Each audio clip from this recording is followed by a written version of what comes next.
नमस्कार दोस्तों, मैं राधा मोहन फिर से स्वागत करता हूं आपके अपने YouTube channel Radha Mohan sir reasoning में। दोस्तों आज हम बात करते हैं प्रोबेबिलिटी की। प्रोबेबिलिटी का मतलब होता है संभावना। इंग्लिश में बोलते हैं इसको यहाँ पर प्रोबेबिलिटी और हिंदी में बोलते हैं प्रायिकता। इसका मतलब होता है संभावना। दोस्तों संभावना का कोई भी प्रश्न आता है उसका जवाब देने के लिए सिंपल सा एक फार्मूला बना रखा है अपन ने, जिसका यहाँ पर पी का मतलब होता है प्रोबेबिलिटी यानी संभावना। यानी आपको सीधा सा ध्यान रखना है, नामों की संख्या, फालतू चीजें रटनी नहीं है। जो भी सवाल होगा वहां टोटल जो कंडीशन बनेगी वो टोटल कंडीशन नीचे, और इसके बारे में हमसे बात की जा रही है उनकी कितनी संभावनाएं हो सकती है वो ऊपर देखेंगे। तो हमारा नियम छोटा सा बनेगा, संभव परिणामों की संख्या बटा कुल परिणामों की संख्या। कुछ यहाँ पर परीक्षाओं के जो आपके सवाल पूछे गए थे, मैं वहां पर आपको यहाँ एक एक चीज को क्लियर करता हुआ आगे बढ़ते हैं। देखिए दोस्तों, इसके जो सवाल आएंगे ना प्रोबेबिलिटी के, वो कम से कम आपके 5 टाइप के सवाल आते हैं। ये कम से कम बता रहा हूं 5 टाइप के। तो उसमें होता है पहला सिक्के से संबंधी, दूसरा होता है पास से संबंधी, तीसरा होता है ताश के पत्ते से संबंधी, अगला होता है गेंद और गोलियों से संबंधी, अगला होता है अल्फाबेट के शब्दों से संबंधी, और यहाँ पर अगले और भी कई प्रकार के सवाल बनते हैं प्रोबेबिलिटी के अंदर। तो देखिए पहला ही सवाल हम यहाँ पर शुरुआत करते हैं दोस्तों आपके लिए। तो पहला सवाल है हमारे सिक्कों से संबंधी, और इसमें दे रखा है एक सिक्का उछालने पर। दोस्तों सबसे पहले तो आपको छोटी छोटी विषय वस्तुओं की नॉलेज होनी चाहिए। एक सिक्का जब भी आपके सामने आएगा, एक सिक्के पे टोटल साइडें 2 होती है जिसको हम फलक भी कह सकते हैं, और एक का नाम होता है हेड और एक का नाम होता है टेल। अब जब एक सिक्का उछलकर गिरेगा तो सीधी सी बात है कोई न कोई सी एक कंडीशन ऊपर आएगी और एक कंडीशन नीचे आएगी। लेकिन यहां टोटल परिणाम अगर हम देखें तो टोटल परिणाम क्या होंगे दोस्तों? टोटल परिणाम होंगे 2, क्योंकि एक हेड और एक टेल, कुल परिणामों की संख्या। और यहां वो बात करता है इसके ऊपर टेल आने की क्या प्रायिकता होगी। तो एक सिक्के पर टेल कितने होते हैं? 1 होते हैं, तो आंसर हो जाएगा आपका 1/2। अगर वो हेड की बात करता तब भी आंसर क्या होता? 1/2। तो इसने पूछा है कि पर एक हेड आने की क्या प्रायिकता होगी, तो हमारा आंसर क्या हो जाएगा मेरे दोस्तों? 1/2। ये आपका आंसर हो गया 1/2। इसके बाद में हम आगे बात करते हैं दो सिक्के उछालने पर 2 सिर यानी हेड आने की क्या प्रायिकता हो। अब हेड का मतलब आप समझ रहे हो ना, हेड यहां पर यानी वो कहता है सिर, एक ही बात है, हेड कहे सिर कहे शीर्ष कहे, दोनों का एक ही कंडीशन होता है, एक ही मतलब होता है। अब देखिए 2 सिक्के उछाल रहे हो आप, अब इसका मतलब ये थोड़ी है 2 सिक्के उछाल रहे हो तो वो उछलकर जब गिरेंगे तो वो चिपक जाएंगे। या फिर मान लीजिए आप ये कहोगे कि एक सिक्के पर देखकर ये कह दो कि दूसरे पे ये आया होगा, ऐसा तो नहीं हो सकता। एक सिक्का उछलकर गिरेगा तो अपनी कंडीशन अलग बताएगा, दूसरा उछलकर गिरेगा तो अपनी कंडीशन अलग बताएगा। तो मैं कहूं कि जब भी सिक्का उछलता है उसका परिणाम क्या है? 1/2। दूसरा उछलेगा उसका भी परिणाम क्या आएगा? 1/2, क्योंकि एक सिक्के पर हमेशा टोटल 2 कंडीशन होती है, जिसके बारे में बात की जाए वो कंडीशन 1 होती है। यहां पर उसने हेड के बारे में, एक सिक्के पर एक हेड होता है, दूसरे पर भी एक ही होता है। जब दोनों एक साथ उछाले जाते हैं तो दोनों परिणामों को आप गुणा कर दीजिए, आपका आंसर आ जाएगा 1/4। ये 1/4 आंसर हो गया। ये तो डायरेक्ट मैंने सिंपल तरीके से आपको आंसर दे दिया, पूरा बेसिक समझाता हूं इसको। देखिए आप थोड़ा सा ध्यान से देखने की कोशिश करना, आपको ये यकीन हो जाएगा कि हकीकत में ये 1/4 जो आंसर आया है आपका कैसे आया है। देखिए मान के चलिए कि मान लो 1 रुपए वाला सिक्का है और एक 2 रुपए वाले सिक्के, आप ऐसे मान लीजिए। जब दोनों उछलकर गिरेंगे तो कंडीशन जो इनके ऊपर आएगी वो कैसी कैसी हो सकती है।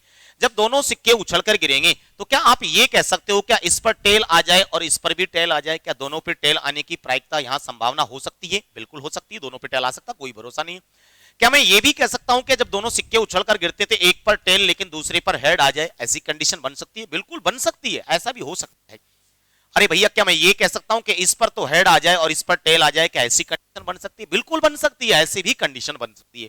अगला हम कहें कि इस पर हेड आ जाए और इस पर भी हेड आ जाए, ऐसी कंडीशन बन सकती है? बिल्कुल बन सकती है।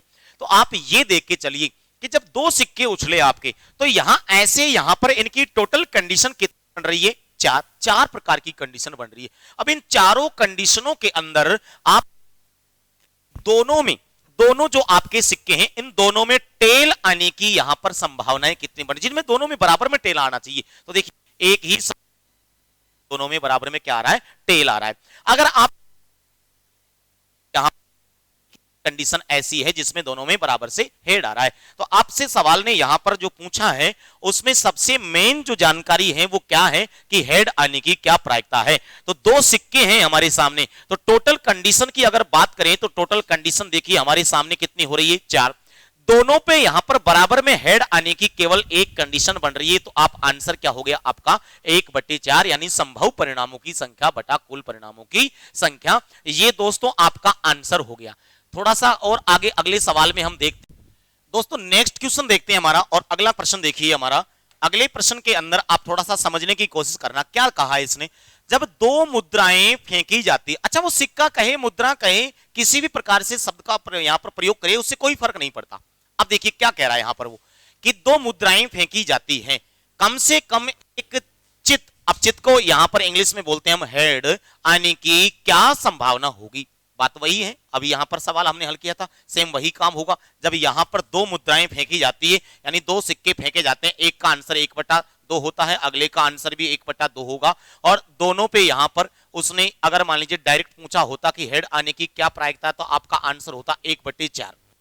लेकिन इस सवाल में थोड़ा सा उसने डायरेक्ट हेड के साथ साथ एक छोटा सा शब्द और जोड़ दिया, कम से कम एक हेड आने की क्या प्रायिकता। कम से कम दोस्तों, कम से कम अगर वो कंडीशन पूछता है तो ध्यान रखना आपको एक यहां पर आंसर देने के लिए जब टोटल परिणाम होते हैं कुल परिणाम ऐसे कैसे रहेंगे और कुल परिणाम से डायरेक्ट हेड आने की जो संभावना है उसको कम कर दीजिए, क्योंकि एक कंडीशन आपके सामने ऐसी है जिसमें हेड की जो कंडीशन है वो 2 हो रही है, यानी 2 कंडीशन बन रही है, जबकि वो पूछ रहा है कम से कम। तो इसका मतलब जब एक कंडीशन आपकी 2 हेड ला रही है तो फिर कम से कम एक हेड के लिए कंडीशन कितनी बच गई आपकी, तो यहां आपकी कंडीशन बच गई 3। तो आप यहां पर आंसर बताओगे इसका 3/4। मैं इसको पूरा क्लियर करता हूं। जैसे एक सिक्का है, ये दूसरा सिक्का है, अभी हमने पढ़ा था दोनों पे टेल आने की कंडीशन हो सकती है, इस पर टेल और इस पर हेड आने की कंडीशन हो सकती है, इस पर हेड इस पर टेल आने की कंडीशन हो सकती है, इस पर भी हेड और इस पर भी हेड आने की कंडीशन हो सकती है। इस प्रकार से आपकी ये कंडीशन है। अब मुझे आप ये बताइए कम से कम कितनी ऐसी कंडीशन है जिनमें एक तो हेड आना ही चाहिए, हाँ ज्यादा चाहे कितने भी हो कम से कम एक हेड तो होना ही चाहिए। अब थोड़ा सा ध्यान से देखिए, इस कंडीशन में तो टेल है, इसको तो दोनों में टेल है, इसको छोड़ दीजिए। क्या इस कंडीशन में एक हेड आ रहा है कम से कम, बिल्कुल है। क्या अगली कंडीशन में भी हेड यहां पर बिल्कुल सही है। क्या अगली कंडीशन में कम से कम एक हेड है, अरे 2 है यहां तो कम से कम एक तो है ही है, कम से कम इसमें एक हो सकता है, ज्यादा चाहे कितने भी हो। तो हम कहेंगे टोटल कंडीशन 4 है और 3 कंडीशन ऐसी है जिनमें कम से कम एक हेड तो आ ही रहा है। तो हमारा आंसर क्या हो गया दोस्तों 3/4, ये 3/4 आंसर हो गया। ध्यान रखना जब भी आपका कोई सवाल आए तो आपका एक आदत पकड़ लीजिए, जितने सिक्के उतनी बार 1/2 को गुणा कर दीजिए। उसके बाद में फिर आपसे अगर मान लीजिए वो डायरेक्ट हेड या टेल की कंडीशन पूछे सभी पर, तो आप सेम ऐसे कैसे ही गुणा कर दीजिए और आंसर बता दीजिए। कम से कम अगर वर्ड जोड़ दे तो एक आदत डाल लीजिए कि जो टोटल परिणाम है उसमें एक कम करके ऊपर रख दीजिए और ऐसे के ऐसे भिन्न के रूप में जो संख्या आएगी वो आपका आंसर हो जाएगा। उम्मीद करता हूं आपको समझ में आया होगा और अगले प्रश्न की चर्चा करते हैं। दोस्तों अगला प्रश्न हमारा, एक लड़का 3 सिक्के उछालता है, लड़का उछालता है, लड़की उछालती है, व्यक्ति उछालता है, इससे कोई फर्क नहीं पड़ेगा, सिक्के उछलेंगे और नीचे गिरेंगे, आपको परिणाम बताना है। तो देखिए मैं आपसे फिर कहता हूं कि एक सिक्का होता है 1/2, अगला सिक्का होता है 1/2, अगला सिक्का होता है 1/2। डायरेक्ट अगर हमसे पूछे कि एक सिक्का उछालने पर इन पर तीनों पर हेड आने की या तीनों पर टेल आने की कंडीशन क्या होगी, तो आंसर होगा हमारा 1/8। लेकिन अगर मान लीजिए वो कम से कम वर्ड को जोड़ देता है तो आंसर क्या होगा, जो टोटल परिणाम है उसमें एक कंडीशन कम करेंगे और फिर आंसर बताएंगे। देखिए क्या कहता है सवाल, कम से कम एक टेल आने की क्या संभावना है। मैंने अभी कहा था ना आपसे, कम से कम शब्द जोड़ दिया, तो बताइए आंसर क्या हो जाएगा। टोटल परिणाम 8 है, एक कंडीशन कम कर दीजिए तो 7/8। ये लीजिए दोस्तों हमारा सी ऑप्शन जो है 7/8 ये अपना आंसर हो गया। अगला सवाल देखिए और थोड़ा सा और समझने की कोशिश कीजिए। 4 सिक्के एक साथ उछालने पर इन पर एक हेड आने की क्या प्रायिकता। लीजिए साहब 4 सिक्के हो गए, 1/2 इंटू 1/2 इंटू 1/2 इंटू 1/2। बताइए साथियों, 2 दूनी 4 और 4 दूनी 8, 8 दूनी 16 और 1/16 है, ये जो है आपका आंसर हो गया। पहला ही ऑप्शन करेक्ट हो गया 1/16। और अगर यहां कम से कम वर्ड जोड़ देता तो आंसर क्या होना चाहिए था 15/16, क्योंकि एक कंडीशन कम करके ऊपर रख देते। आगे देखिए अगला सवाल देखिए दोस्तों, अगले हमने जो सवाल लिए हैं वो पासे से संबंधी ले रखे हैं सिक्के में। उम्मीद करता हूं कि आपका कोई सवाल गलत नहीं होगा, क्योंकि एक सिक्का है, टोटल दो यहां पर परिणाम होते हैं, 1/2 1/2 याद रखिए, जितने सिक्के उतना यहां पर ऐसे करके सिंपल सा आपको जवाब देना है। और पिछली एग्जामों में ऐसे सवाल पूछे गए थे जो मैंने आपको बता दी। अगली कंडीशन है हमारी पासा संबंधी। एक पासा उछालने पर, दोस्तों पासा आपने पढ़ा होगा, एक पासा जो होता है ना वो एक आपका ये कह सकते हो घन का छोटा रूप होता है। इसमें टोटल साइडें होती है 6। अब पासे में क्या होता है, इसके ऊपर नंबर लिखे जाते हैं और एक साइड पर एक अंक को एक बार लिखा जाता है, तो टोटल साइडें 6 हो गई, तो 1 से 6 तक की संख्याएं इस पे लिखी जाती है। वैसे रीजनिंग में आप डिटेल से पासे के चैप्टर को पढ़ेंगे तो वहां पर पासे के कई रूप हो जाते हैं, सामान्य पासा, मानक पासा, प्रसारित पासा, लेकिन यहां पर आपको केवल इतना याद रखना है कि जो पासा आ रहा है ना वो एक पासा है और उस पे 6 अंक लिखे गए हैं, प्रत्येक अंक को एक बार लिखा गया है। आप सोचिए जब 6 फलक वाली कोई भी आकृति आप उछालते हो, फेंकते हो, तो गिरेगी तो उसकी एक साइड तो तल में रहेगी, 4 साइडें बगल में रहेगी और एक हेड ऊपर रहेगा, उसका ऊपर की साइड रहेगी। और यहां जो सवाल बनते हैं वो ऊपर की साइड पे जो नंबर आएंगे उनसे संबंधी बनेंगे। एक पासा जब भी उछल कर गिरेगा उस पे किसी भी अंक के बारे में डायरेक्ट अगर पूछे कि ये अंक आने की क्या कंडीशन रहेगी, तो आपका आंसर होगा 1/6। क्यों? टोटल परिणाम 6 रहेंगे, यानी टोटल अंक 6 रहेंगे। किसी भी अंक के बारे में बात करेंगे तो वो अंक उस पे एक बार लिखा जाएगा, तो आंसर आपका 1/6 रहेगा। ये आपको ध्यान रखना है। देखिए सवाल को पढ़ते हैं। एक पासा फेंकने पर या उछालने पर बात एक ही, अंक सम आने की क्या प्रायिकता है? अभी दोस्तों मैं कह रहा था कि 1 से 6 तक की संख्या होती, 1 से 6 तक की संख्याओं में कितने अंक सम होते हैं? 3। कितने विषम होते हैं? 3। कभी कभी वो अभाज्य पूछता है, अभाज्य संख्या भी कितनी होती है? 3। कैसे? 2 3 5, ये क्या है? अभाज्य संख्या। एक को काउंट मत कर लेना, एक जो है अभाज्य संख्या नहीं होती। तो यहां पर आपने इसने कहा कि सम अंक आने की क्या प्रायिकता है। अरे भाई टोटल अंक तो 6 होंगे, उनमें 3 अंक जो है सम होंगे, काटने के बाद आपका आंसर क्या बचेगा? 1/2। इस ऑप्शन आपका करेक्ट हो गया। अगला सवाल देखिए दोस्तों, अगला सवाल है एक पासा फेंकने पर अंक 5 आने की क्या प्रायिकता है? मैंने अभी कहा था एक पासे पे टोटल अंक कितने होते हैं? 6 होते हैं, यानी कुल परिणाम 6 होते हैं। अब अंक 5 को इस पे कितनी बार लिखा गया है? केवल एक बार लिखा गया है, तो आपका आंसर हो गया 1/6। ये ए ऑप्शन आपका आंसर हो गया। अगला सवाल देखिए दोस्तों, अगला सवाल है एक पासे में अंक 2 की संभावना कितनी है? अब बताइए, एक पासा है, टोटल परिणाम 6, उस पे अंक 2 कितनी बार लिखा गया? अरे भाई एक बार लिखा गया है ना, तो सीधी सी बात है, इसका भी आंसर क्या हो गया आपका? 1/6। ये पिछली एग्जामों में पूछे गए। कईयों को तो यही पता नहीं होता कि प्रोबेबिलिटी नाम का भी कोई चैप्टर होता है। क्या है कारण? उसका कारण ये है कि ये एक मैथ्स का चैप्टर है, एक तरह से एडवांस मैथ के अंदर आता है, तो वहां पर आप पहुंचते पहुंचते मैथ्स पढ़ना ही छोड़ देते हो और वहां पहुंच ही नहीं पाते। जबकि और अच्छा, इसके जो क्वेश्चन आते हैं, ध्यान रखना, एक एक क्वेश्चन आपके सिलेक्शन में अपनी खुद की महत्वपूर्ण भूमिका अदा करता है। क्यों? क्योंकि आप कई बार देखा होगा, कईयों ने एक एक नंबर पॉइंटों से आप मेरिट में रह जाते हो। तो आपको अगर ऐसे छोटे छोटे ये प्रश्न हैं अगर आते हैं और आपके किस्मत की बात अगर आपके ही पेपर में आ गया और आपने उसको कर दिया, तो ये सबसे बड़ा आपका जो है ये प्रश्न प्लस पॉइंट है। तो ये ऐसे प्रश्न आपको, और सीखने में कोई दिक्कत नहीं, बिल्कुल नॉर्मली प्रश्न आते हैं आपके, और लेकिन हम क्या करते हैं, सीख ही नहीं पाते क्योंकि हमको बता ही नहीं जाता। तो आप थोड़ा सा कोशिश करेंगे तो आपका हर प्रश्न सही होगा, आपकी बेसिक जानकारी से इनके आंसर आएंगे। आपका आंसर हो गया 1/6। दोस्तों अगले सवाल को देखिए, 2 पासे एक साथ फेंकने पर, अब ध्यान रखना जैसे सिक्के फेंक रहे थे आप, सेम वही कंडीशन है कि आप पासा भी उसी प्रकार से फेंक दीजिए। देखिए मैं कहूंगा कि एक सिक्का होता है, एक पासा होता है, सॉरी, तो उसमें 1/6 आंसर होता है। अगले में अगर हम कहें तो उसमें भी 1/6 रहेगा। जैसे सिक्के फेंकते थे ऐसे पासे को फेंक दीजिए और ऐसे की ऐसी कंडीशन आप नोट कर दीजिए। अब यहां पर क्या कहता है, 2 पासे एक साथ फेंकने पर दोनों पर अंक 4 आने की क्या प्रायिकता है? मैंने कहा था आपसे, किसी भी अगर अंक का मामला होता तो एक पासे पे 1/6 आंसर होता है, दूसरे पे 1/6, और दोनों परिणामों को गुणा करेंगे तो 1/36 आपका आंसर आ जाएगा। 1/36 ये दोस्तों आपका आंसर हो गया। अगर किसी और भी अंक की बात करता तो परमानेंट फिक्स है, 1/36 ही आएगा। अगला देखिए दोस्तों, अगले सवाल की बात करें, 2 पासे एक साथ फेंकने पर योग, अच्छा योग वाली कंडीशन आ गई। अब मैंने आपको मैं थोड़ा डिटेल से समझा देता हूं कि देखिए योग का जो सवाल आता है, आप यहां इसका आंसर तो डायरेक्ट बता सकते हो। कैसे? पहले तो मैं पूरा बेसिक समझाता हूं आपको। देखिए माना कि एक पासा ये है और एक पासा आपका ये है, 2 पासे हैं। अब इन पे 1 से 6 तक की संख्या होती है, दोनों पे 1 से 6 तक की संख्या होती है। आप इनके ऐसे अंक उठाइए, अब की बार इनके ऊपर की साइडों पे जो अंक आएंगे उन अंकों को दोनों को जोड़ने पर इसका जो टोटल है ना वो कितना होना चाहिए, 8 आना चाहिए। तो एक पासे पे आपको पता है 1 से 6 तक की संख्या होती है, तो दूसरे पर भी 1 से 6 तक की संख्या होती है। दोनों के ऐसे अंक उठाने हैं जिनको टोटल यहां पर दोनों को जोड़ने पर योग 8 आना चाहिए, टोटल 8 आना चाहिए। देखिए साहब, मैं कहूं कि अगर एक पासे का मैं बड़ा अंक उठा लूं यानी 6, दूसरे पासे का कौन सा अंक उठाऊं कि यहां पर आपका योग जो है 8 हो जाए, यानी मैं 2 उठा लूं। अगर मैं ये कहूं कि एक पासे पे मैं 5 उठा लूं, इस पे 3 उठा लूं तो योग 8 होता है। मैं कहूं इस पर भी 4 और मैं इस पर भी 4 उठा लूं तो योग 8 होता है।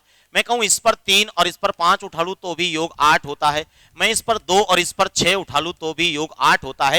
यानी मैं ये कहूं कि आप यहां पर इनको अगर दोनों को ऐसे जोड़ते हो तो आपके सामने टोटल यहां पर कितनी कंडीशन बन गई दोस्तों, 1 2 3 4 5। और ध्यान रखना, जब दो पासे आपके फेंके जाएंगे टोटल परिणाम आपका 36 रहेगा। और योग 8 आने की कितनी कंडीशन बन रही है यहां पर, तो 1 2 3 4 5। अगर संख्या नहीं कटती है तो यही आंसर हो गया 5/36। ये पहला ही ऑप्शन आपका आंसर आ गया। दोस्तों आपका ये योग वाला जो सवाल है ना, इसका मैंने एक शानदार तरीका बना रखा है, वो आपको मैं बीच में बता देता हूं। लीजिए देखिए, इसको मैं बीच में बता देता हूं आपको थोड़ा सा, कि जब भी आपके दो पासे होते हैं, आप मान के चलिए दो पासे हैं तो छोटी से छोटी संख्या क्या होगी इनमें, एक होती है। और दोनों को अगर जोड़ेंगे छोटे से छोटी संख्या हो तो इधर से एक उठेगा, इधर से एक उठेगा, दोनों जुड़ेंगे तो योग क्या बनेगा, 2।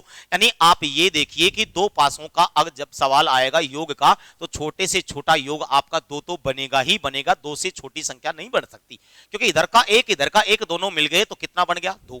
अगर बड़ी से बड़ी संख्या की बात करें, इधर भी 6 इधर भी 6, दोनों को जोड़ेंगे तो 12। यानी आप ये कहेंगे कि छोटी से छोटा योग बनेगा 2, बड़ा सा बड़ा योग बनेगा 12। अब ये जो टोटल इनके बीच में जितने भी आंकड़े आते हैं वो पूरे सवाल बन सकते हैं। अब देखिए इनका जवाब देने का शानदार तरीका है। मैंने एक यहां पर ऐसे के ऐसे एक जैसे ये लाइन खींच दी मैंने, थोड़ा इसको ढंग से और खींच लेते हैं, ये लीजिए ऐसे खींच दिया मैंने। अब आप ये देखिए यहां पर छोटे से छोटा आपका योग बनेगा 2, 2 के बाद में 3, 3 के बाद में 4, 4 के बाद में 5, 5 के बाद में 6, 6 के बाद में 7, ऐसे कैसे लिख जाएंगे 8, 8 के बाद में 9, 9 के बाद में 10, 10 के बाद में 11 और 11 के बाद में 12, ऐसे लिख दीजिए। कम से कम योग प्राप्त करेंगे 2 तो उसकी कंडीशन रहेगी 1। तो 1 2 3 4 5 6 5 4 3 2 और 1, और टोटल परिणाम जब भी यहां पर होगा वो 36 होगा। ये लीजिए मैंने एक शानदार आपके लिए सवाल का ये बना दिया तरीका। ये ऊपर है योग और ये है उनकी संभावना, ये संभावना। अब देखिए किसी भी प्रकार का सवाल आपसे पूछा जाए, अगर वो कहे योग 2 आने की क्या प्रायिकता है, तो 2 आने की एक कंडीशन है, 36 के ऊपर 1 लिख दीजिए, आपका आंसर होगा 1/36। जैसे अभी अभी आपने एक सवाल पढ़ा था, क्या योग 8 आने की क्या प्रायिकता, देखिए 8 कहां पर है, ये देखिए 8 के नीचे क्या है 5, तो आपका आंसर हो गया 5/36, यही था अभी। अब इस टाइप से आपका कोई भी सवाल आएगा, इसमें देखकर आप समझ के आंसर बता सकते हो। बस इस टेबल को बनाने में कोई दिक्कत नहीं है। आपका छोटे से छोटा योग होता है 2, 2 3 5 6 7 ऐसे लिख दीजिए, फिर 7 के बाद में 8 9 10 11 12 ऐसे लिख दीजिए। यानी मेन सेंटर का अंक 7 होता है, 7 को यहां रख दीजिए, और 1 2 3 4 5 6 और 5 और 4 3 2 1 ऐसे घटते क्रम में लिख दीजिए। टोटल परिणाम टो पासे में 36 होता है, इसके ऊपर रखेंगे, संख्या कट तो नहीं तो डायरेक्ट आंसर बता दो। इससे सिंपल आपका कोई तरीका नहीं होगा, जितने भी योग बनेंगे सबके सवाल एक झटके में आप बता सकते हो। अगला देखिए, अगले सवाल में आपका क्या कहता है, दो पासे फेंकने पर योग कितना कह रहा है मेरे दोस्तों, योग 9 आने की क्या प्रायिकता है। अभी अभी मैंने बताया, देखिए समझने की कोशिश करिए, 9 के बारे में कह रहा है, 9 के नीचे कितना है 4, तो लीजिए साथियों ये यहां पर अगर मान लीजिए 9 के बारे में बात कर रहा है, 9 के ये नीचे यहां पर 4 है तो 4/36 होगा, और इस 4/36 को यानी 4/36 को काटेंगे तो 9 चौका 36, आपका आंसर हो गया 1/9। उस टेबल में देखकर आप आराम से इसको हल कर सकते हो। अगला देखिए, अगला सवाल क्या कहता है आपका, 3 पासे फेंकने पर सभी पर अंक 1 आने की क्या संभावना। अभी अभी मैंने कहा था जब डायरेक्ट अंक की बात करें, एक पासे में आंसर 1/6, अगले में 1/6, अगले में 1/6, तो साथियों 1/216 है, आपका आंसर आ गया 1/216। डायरेक्ट अंक का सवाल आए ना, कभी गलत नहीं करना। करना क्या है, कुछ भी नहीं करना, 1/6 को जितने पास से उतनी बार गुणा कर दो, खत्म कहानी, ये लो झटके में आंसर। आगे बढ़ो, अगला सवाल क्या कहता है, 3 पासे एक साथ फेंकने पर योग 18 आने की क्या प्रायिकता है। अब 3 पासे हो गए, मुझे एक बार बताओ एक पासे में बड़ा अंक क्या होता है 6, दूसरे में भी 6, तीसरे में भी 6। अगर तीनों को हम जोड़ेंगे, तीनों को जोड़ेंगे तो भाई साहब यहां पर आपका 6 प्लस 6 प्लस 6 3 बार जुड़ेगा तो 18 हो जाएगा। तो ये 18 कितनी कंडीशन से बनाया आपने? एक ही कंडीशन से बनाया, 3 बार 6 जोड़ दिया। ये लीजिए, तो आप ये कहो, और जब 3 पासे हो गए तो टोटल परिणाम आपके 216 रहेंगे। 6 गुणा 6 गुणा 6 करोगे, 6 6 36, 36 6 का और 216, और आपकी ये आने का एक कंडीशन बनेगी, तो आंसर हो गया आपका 1/216। इसकी भी हमने एक फार्मूला, एक ट्रिक बना रखी है, लेकिन आप उसको बाद में देखिएगा। पहले आप थोड़ा सा इसको बेसिक समझ लीजिए, छोटी छोटी जानकारी। दोस्तों अगला सवाल हमारा ताश से संबंधित। सब जानते हैं ताश की गड्डी के बारे में, सब जानते हैं, ऐसा कोई प्राणी नहीं होगा जो ताश खेलना नहीं जानता होगा। जो भी नहीं जानते थे, इस लॉकडाउन के अंदर ये कोविड जो आया था, इसने सबको सिखा दिया, ताश खेलना सब सीख गए।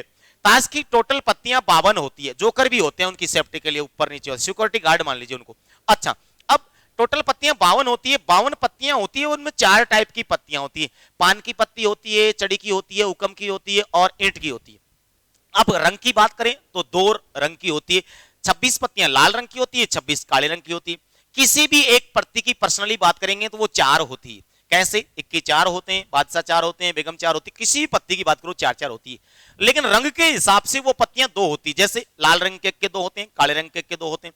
अगर किसी भी एक कंडीशन की बात करें तो वो पत्ती 1 होती है, हुक्म का इक्का होता है, चिड़ी का इक्का 1 होता है, सब 1-1 होती है। अब यहां पर आपको क्या करता है कि ताश की गड्डी में से वो पत्ती निकालने को कहता है। अब यहां पर हर कंडीशन में एक पत्ती निकलेगी, इसका ध्यान रखना। देखिए सवाल क्या कहता है, इसको समझ लीजिए पहले। 52 पत्तों की एक गड्डी में से एक पत्ता निकाला गया पत्ता एक क्या होगा? इक्का होगा। इसकी क्या प्रायिकता है? पहले तो मुझे एक बात बताओ, टोटल परिणाम कितने हैं? 52। अब वो इक्का निकलवा रहा है, उसने उस इक्के की विशेषता नहीं बताई कि वो इक्का है कौन सा, वो डायरेक्ट ये कहता है इक्का है। तो भाई इक्के तो डायरेक्ट तो 4 होते हैं, तो आप लिखोगे 4/52। अब संख्या कटती है तो 1/13, 13 चौका 52, तो आपका आंसर हो गया 1/13। ये लीजिए साथियों, आंसर हो गया 1/13, क्योंकि उसने एक इक्का होगा, इसकी क्या प्रायिकता ये पूछा। प्रायिकता संभावना एक ही मतलब होता है। अगला दोस्तों, अगला सवाल देखिए। ताश की 52 पत्तों की एक गड्डी में से एक पत्ता निकाला गया पत्ता, अरे भाई क्या होगा? लाल रंग का इक्का होगा। अरे भाई टोटल पत्तियां 52 होती है, लाल रंग के इक्के 2 होते हैं। काट दीजिए संख्या, 1/26, 26 दूनी 52, आपका आंसर हो गया 1/26। ये लिए सिंपल सा तरीका है, कुछ भी नहीं करना। अगला सवाल देखिए मेरे दोस्तों। ताश की 52 पत्तों की एक गड्डी में से यादृच्छिक एक पत्ता निकाला गया, यह काले रंग का होगा। अच्छा, काले रंग का होगा, ये नहीं बताया कि वो पत्ता है कौन सा, बस काले रंग का होगा, रंग का नाम दिया, खत्म कहानी। तो बताइए टोटल पत्तियां कितनी होती है? 52। अरे भाई काले रंग की पत्तियां कितनी होती है? अरे 26 होती है ना। आधी पत्तियां काले रंग की होती है, आधी लाल रंग की होती है। तो आप काटोगे तो आंसर क्या रहेगा? 1/2। ये लीजिए पहला ही ऑप्शन आपका आंसर है। मैं कहता हूं एक झटके में आंसर आता है प्रायिकता का, लेकिन आप पहले से डर जाते हो कि प्रायिकता ये कौन सा चैप्टर आ गया, कौन सा प्राणी आ गया, ऐसा डर जाते हो। देखिए 52 पत्तों की एक गड्डी में से यादृच्छिक एक पत्ता निकाला जाता है और यह पत्ता पान का होगा। लो जी साहब, एक पत्ता निकाला गया 52 पत्तों में से। पान की पत्तियां कितनी होती है? 13 होती है। और कितनी होती है? ये 13। काट दीजिए 1/4, खत्म कहानी। आपका आंसर हो गया बी ऑप्शन। कितना सा सीधा काम है, 1 सेकंड में जवाब आ रहा है। अब नहीं पढ़ोगे तो मरोगे, इसमें कौन बचा सकता है। 52 पत्तों की एक ताश की गड्डी में से यादृच्छिक का मतलब है बिना देखे निकाल रहा है वो, ठीक है, क्रमागत निकाल रहा है। कैसे निकाल रहा है, शब्द के चक्कर में नहीं पढ़ना, बस सवाल को पढ़ना है और आंसर देना है। 2 पत्ते निकाले गए, अच्छा ध्यान रखना, 2 पत्ते निकाले गए, 2 पत्ते निकाले गए। अच्छा इक्के होंगे, अच्छा निकाले गए पत्ते क्या होंगे? इक्के होंगे। इसकी क्या प्रायिकता, मैं आपको समझाता हूं। एक बात का ध्यान रखना, जब आप ताश खेल रहे थे, अचानक से आपके साथी के पास, पड़ोसी के पास, दोस्त के पास, मित्र के पास 2 पत्ती ज्यादा निकल गई, आपके पास कम पड़ गई। अब क्या होगा? अगर आपकी पत्ती अच्छी आई होगी जब, तो क्या करोगे? नहीं नहीं नहीं नहीं, ऐसा कर दो भाई, तू आंख मीच के मेरी पत्तियों में से एक पत्ती निकाल दे, एक दे दी उसको, एक और निकाल दे, ऐसे दे। अगर आपकी पत्तियां अच्छी नहीं आई होगी तो क्या करोगे? नहीं नहीं नहीं नहीं, ये तो दोबारा होगा काम, दोबारा पीसेंगे इनको, दोबारा तरासेंगे, दे देते दोबारा। अब ऐसा ही यहां पर है, आपकी ऐसे मान के चलिए कि पत्ती निकालनी है, पहली बार एक पत्ती निकाली तो टोटल पत्तियां थी 52, और ये बात किसकी कर रहा है? इक्के की। तो इक्के कितने थे? 4। कटने के बाद संख्या 1/13, 13 चौका 52, लेकिन 2 निकालनी है। अगर दूसरी बार आप ताश की गड्डी में हाथ डाल रहे हो, अब टोटल पत्तियां कितनी हैं? 51। अरे भाई एक निकाल ली ना तो अभी 51 रह गई। अच्छा इक्के कितने हैं, जब इक्का निकाला है तो अब 3 रहेंगे, संख्या कटेगी 17 यानी 1/17 और दोनों कंडीशन एक साथ घटित होगी तो 1/13 इंटू 1/17 है, 17 51 और 17 एकम 17 और ये हो गया आपका 22 यानी आंसर हो गया 1/221। 1/221 जब पत्ती अगर तीसरी निकालता तो क्या करती 2/, और सब परिणाम लास्ट में क्या हो जाती गुणा। सिंपल तरीका, फालतू टेंशन मत पड़ना, खत्म कहानी, आंसर दो आगे बढ़ो। अगला देखिए 52 पत्तों की ताश की गड्डी में से 2 पत्ते निकाले गए पत्ते काले रंग के इक्के होंगे, इसकी क्या प्रायिकता। अरे भाई काले रंग के इक्के की बात कर रहा है, पहली बार पत्ती में यहां पर हाथ डाला, गड्डी में 52 पत्तियां थी, काले रंग के इक्के 2 थे, कटने के बाद संख्या 1/26 हो गई। अच्छा अगली बार वो कह रहा कि एक और निकाल लो, भाई निकाल लेते हैं, 51 और काले रंग का इक्का 1 बचा, दोनों परिणाम गुणा कर देते हैं, 1/26 इंटू 1/51, लीजिए गुणा करते हैं 51। अच्छा 26 को गुणा करेंगे, 26 एकम 26 तो लीजिए 6 बच गया। अच्छा 26 और पंजो कितना होगा 130 और भाई साहब गुणा कर देंगे ऐसे कैसे ही, तो ये आपकी संख्या कितनी हो गई 1326। 1/1326 ये आपका गुणा हो गया, 1/1326 बिल्कुल सही है, 1/1326 ये लीजिए, ये आपका आंसर आ गया। कुछ नहीं करना, उसने कहा था कि काले रंग के इक्के, अरे भाई काले रंग के इक्के 2 होते हैं, टोटल पत्तियां 52 होती है, 52 में अब यहां पर 2 काले रंग के इक्के, कटने के बाद संख्या आपकी 1/26 बच गई। अगली कंडीशन में फिर पत्ती निकालेंगे, नीचे 1 कम पड़ गई, ऊपर 1 कम पड़ गई, दोनों परिणाम गुणा हो जाएंगे, 1/26 1/51 गुणा करके देख लीजिए 1/1326, ये आपका करेक्ट आंसर हो गया। आगे बढ़िए, उम्मीद करता हूं आपको समझ में आ रहा होगा। एक ताश की गड्डी में से एक पत्ता खींचा जाता है, उसके बेगम या इक्का होने की क्या प्रायिकता है। उसने कहा भाई बेगम भी हो सकती है, इक्का भी हो सकता है, आप बताओ क्या प्रायिकता है इसकी, ये पूछा है उसने, कोई दिक्कत नहीं है। आप मुझे एक बात बताओ, सबसे पहले तो एक ताश की गड्डी है हमारी, उसमें अगर यहां टोटल पत्तियों की बात करें 52 होती है, 52 पत्तियों में यहां पर बेगम कितनी होती है भैया 4 होती है, सीधी सी बात है। अगर इसको काटेंगे तो परिणाम रहेगा 1/13। ये मैं कहूं कि बेगम की अगर हम बात करें तो ये कंडीशन रहेगी। अगर इक्के की अगर हम बात करें तो टोटल पत्तियां 52 होती है। अच्छा संभावना व्यक्त कर रहे हैं भाई, इसका होगा तो 1/13 होगा, इसकी अगर बात करेंगे तो इसकी भी कंडीशन वही रहेगी, तो 1/13 होगा। अब वो ये अगर ये कह दे कि भाई या तो ये कंडीशन या फिर ये कंडीशन आने की क्या मामला होगा, तब आपका ऐसे दोनों परिणामों को आप प्लस कर दीजिए, गुणा नहीं करना, अब की बार प्लस करना है। इनका लय से कितना आएगा भाई 13 आएगा, और ये कितना हो जाएगा 2/13 आपका आंसर हो गया, 2/13 ये लीजिए। क्या करना है, जब वो ये कह दे कि या तो ये या फिर ये आने की क्या संभावना है, किसी वो डायरेक्ट ये नहीं करा कि दोनों ये आएंगे या फिर यहां पर एक बार में ही दोनों को ला रहा है, नहीं, एक एक कंडीशन या लगा के पूछ रहा है, तो आप दोनों परिणामों को गुणा कर दीजिए। अगर दोनों कंडीशन एक साथ होती और 2 पत्ती डायरेक्ट निकलवाता तब आप क्या करते गुणा करते, तो आंसर हो गया 2/13। अगला सवाल देखिए साथियों, अगले गेंद या गोलियों से संबंधी सवाल आ गए, जिसमें एक बैग में एक थैले में गेंद डाली जाती है, गोलियां निकाली जाती है, उसमें हाथ डाला जाता है और फिर निकाल दी जाती है, और फिर यहां पर भी ताश की पत्तियों की तरह ध्यान रखना, एक बार में एक ही कंडीशन निकलेगी और उस हिसाब से आपको आंसर बताना है। देखिए फटाफट से देखिए, 20 हरी 15 लाल एक गेंदें एक बर्तन में डाली जाती हैं, एक हरी गेंद के चुनने की संभावना कितनी होगी। पहले तो कुल परिणामों की संख्या ज्ञात कीजिए।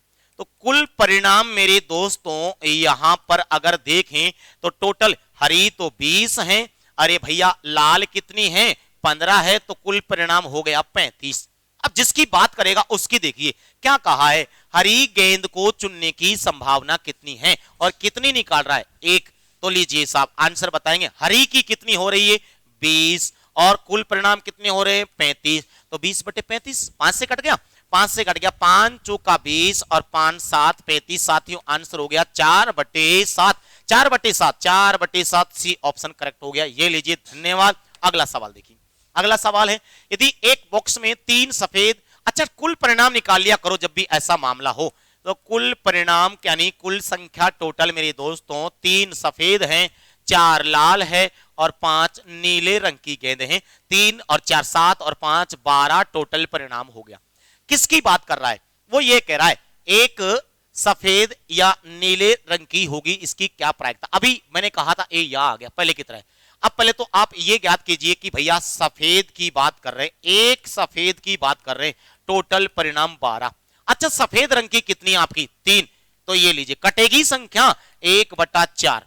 अगर आप वो कहे नीले का तो एक, अगर नीली की बात करें तो बताइए टोटल परिणाम 12, नीले रंग की कितनी है 5 है, 5/12 रहेगी। दोनों परिणाम ये लीजिए 1 क्या करेंगे आप 4 प्लस का और मेरे दोस्तों 5/12 ऐसे कितना आएगा फटाफट देखिए इसको। ये लीजिए मैं कहूं कि 12 है 3 और ये लीजिए 5, 8/12 संख्या काट दीजिए, 4 से काट दीजिए, तो 4 से इसको काटेंगे तो मैं कहूं तो 4 दूनी 8, 4 तिया 12, 2/3, 2/3 ये पहला ही आपका आंसर आ गया। ये ऐसे हमने काट दिया। उम्मीद करता हूं आपको समझ में आया होगा। फटाफट अगला सवाल देखेंगे। एक थैले में कुल परिणाम ज्ञात कर लिया करो, मैंने कहा था ना ऐसा कोई भी सवाल आए पहला एक काम है आपका कुल परिणाम ज्ञात करने का। 9, 7 और मेरे दोस्तों 4, 9 और 7 कितना हो गया 16 और 4 20, टोटल परिणामों की संख्या हो गई 20। क्या कहता है यदि यादृच्छिक 2 गेंदें निकाली जाती है, इस बात की क्या संभावना है कि एक साथ दोनों गेंदें लाल रंग की होगी। लो जी साहब पहली गेंद आप निकाल रहे हो, लीजिए पहली गेंद आपने निकाली, टोटल परिणाम 20। अच्छा लाल रंग की कितनी है, लाल रंग की है 9, 9/20 संख्या नहीं कटती यही रहेगा। दूसरी और निकालनी है, अगली बार कुल परिणाम 19, लाल रंग की कितनी हो गई 8। ये लीजिए साहब ऐसे के ऐसे आपने जमा दिया इसको। अब आगे हल कर लेते हैं, लीजिए साहब 9/20 इंटू 8/19। साथियों संख्या कटती है तो काट दिया करो, दो इसको 4 से काट देता हूं, 4 दूनी 8, 4 पंजो 20। हाँ जी साहब तो कहेंगे 9 दूनी 18 और 19 5 95, 18/95 है ऑप्शन, ये हमारा आंसर आ गया। धन्यवाद समझ सकते हो। आगे देखो अगले सवाल को। एक बेग में 5 सफेद, कुल परिणाम बताओ। फटाफट कुल परिणाम, सीधे सीधे सवाल है। कई भाई कह रहे होंगे कि स्पीड ज्यादा है, स्पीड ज्यादा नहीं है, स्पीड ज्यादा नहीं है, आपकी स्पीड कम है इसलिए ऐसा हो रहा है। 7 और 5, 7 और 8 कितना हो गया 7 और 5 12 और 8 20। ये लीजिए इस कुल परिणाम 20 हैं आपके सामने। क्या कह रहा है सवाल ये देखो, 4 गेंदें एक एक करके निकालनी है, निकाल ली साहब। हर गेंद को वापस बैग में डालनी है और तेरी चारों गेंदें एक साथ सफेद निकले, इसकी क्या प्रायिकता देखिए थोड़ा सा समझिए। पहली बार आप गेंद निकालोगे, टोटल परिणाम 20 रहेंगे। सफेद की बात करें तो सफेद 5 है, यहां पर कटने के बाद आंसर 4 रहेगा, 1/4 रहेगा। अब वो हर बार ऐसे ही करवाएगा, यानी हर बार करवाएगा तो वापस गेंद को डाल देंगे तो वो वापस से वो तो 20 हो जाएगी टोटल, वापस सफेद रंग की 5 हो जाएगी, तो फिर काटेंगे 5 यहां पर 1/4 रहेगा काटने के बाद संख्या। तो मैं कहूंगा कि ऐसी कंडीशन, इसका मतलब वो हमको कितनी बार करवाएगा 4 बार करवाएगा। तो आप डायरेक्ट आंसर बता दीजिए इसका। 1/4 गुणा 4 करेंगे 16, 16 चौका 64, 64 गुणा 4 करेंगे तो 200 और 16, 1/200। अच्छा 1/256 सॉरी 1/200 दोस्तों, ये हमने कर दिया 256, ये आपका आंसर आ गया। ये लीजिए एक झटके में आपका आंसर आ गया। अगला सवाल देखेंगे, लास्ट सवाल है। यदि सफेद गेंदों की संख्या, तो आपका मैंने क्या कहा था, पहले तो टोटल ज्ञात करेंगे तो 30 और अगली है 20, टोटल परिणाम हुआ 50। क्या कहता है यादृच्छिक एक गेंद निकालनी है और उसके क्या आएगी, सफेद आने की क्या प्रायिकता है। अरे भाई सफेद की बात कर रहा है, टोटल परिणाम 50, सफेद कितनी है यहां पर 30 है, काट दीजिए संख्या, आपका आंसर आएगा 3/5। 3/5 ऑप्शन में नहीं है तो आंसर इनमें से कोई नहीं। उम्मीद करता हूं कि आपको समझ में आया होगा। मेरी कोशिश थी, मैंने हर प्रकार का प्रयास किया, आपको अच्छे ढंग से एक एक चीज को समझाई और बहुत कम समय में इस चैप्टर के बारे में बहुत कुछ बताने की कोशिश की। धन्यवाद, जय हिंद, जय भारत और बने रहिए अगली क्लास के लिए समझने के लिए।